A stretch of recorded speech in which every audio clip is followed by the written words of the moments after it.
sa aming tatay na nagsusumikap upang yumaman at guminhawang kinabukasan.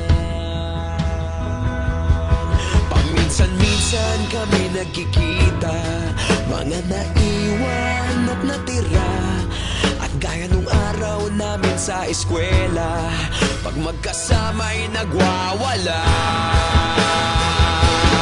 Napakahirap malimutan ang saya ng aming samahan. Kahit lumipas ng ilang taon, magkabarkada pa rin ngayon. Magkaibigan, magkaibigan, magkaibigan pa rin.